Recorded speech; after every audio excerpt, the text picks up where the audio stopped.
आज हम फिर से बात करें छावला रेप और बलात्कार मामले की, जिसमें सुप्रीम कोर्ट ने कल दोषियों को रिहा कर दिया था। जो फांसी की सज़ा थी उसको पलट दिया था, तो दोषी थे वो रिहा हो गए थे।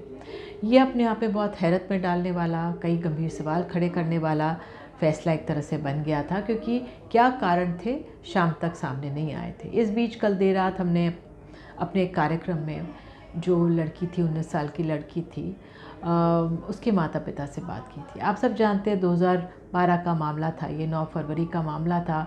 उसको अगवा कर लिया जाता है और 4 दिन बाद उसकी हरियाणा में उसका शव मिलता है। वो भी शरीर पर तेज़ाब था, कहा गया आंखें निकाली गई थी। निर्भया में जिस तरह से बर्बरता की गई थी, ठीक उसी तरह बर्बरता इस बच्ची के साथ भी की गई थी।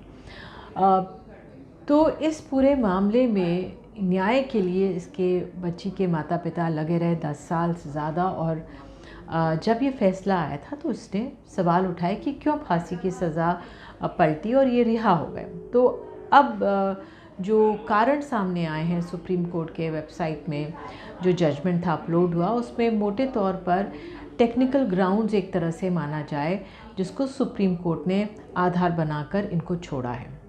जांच की लापरवाही एक अहम कारण बताया है सुप्रीम कोर्ट की तरफ से। उनका कहना है कि जो डीएनए सैंपल्स हैं पुलिस के माल खाने में 11 दिन तक क्यों पड़े रहे, जो सीएफएल की लैब होती है वहाँ पर इतने दिन बाद भेजे जाते हैं, तो पुलिस ने लापरवाही क्यों बरती। सुप्रीम कोर्ट ने निचली अदालत की जो कानूनी प्रक्रिया है उस पर भी सवाल उठाए, तकनीकी सवाल उठाए हैं। एक सिरे से जो पिरोया जाता है अगर कोई जजमेंट को लेकर, वो वहाँ पर सुप्रीम कोर्ट ने खामी पाई है और इसके कारण ये दोषी रिहा हो गए। लेकिन इस सब के आगे एक और बड़ा सवाल है। ठीक है, ये अपने आप में कदम उठे और ये हमारे सामने परिस्थिति बनी, बट आप ये सोचिए, क्या इस मामले का, इस बर्बर हत्या और बलात्कार के मामले का कोई दोषी नहीं है? तो कौन दोषी है और वो दोषी कहाँ है?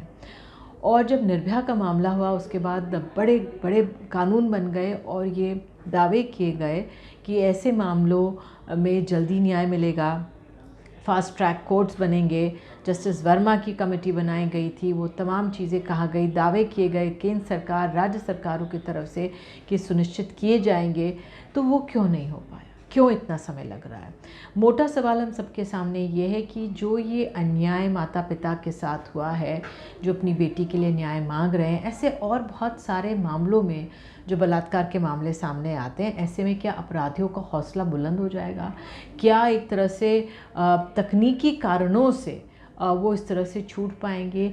क्या खामी है जिसको हमें दुरुस्त करना है? कि अगर कानून भी बने हैं या जो तकनीक हमारे सामने है मौजूद, किस तरह से हम उनको दुरुस्त कर सकते हैं? ये गहन चिंतन का विषय हम सबके सामने है।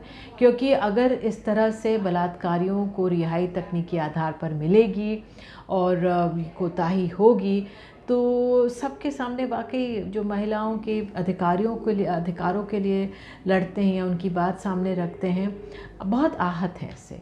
और हम उम्मीद करते हैं कि इस मामले में अब रिव्यू पिटिशन डाला जाएगा और उसके बाद इस मामले में न्याय ज़रूर मिलेगा। बहरहाल आज के लिए इतना ही। नमस्कार।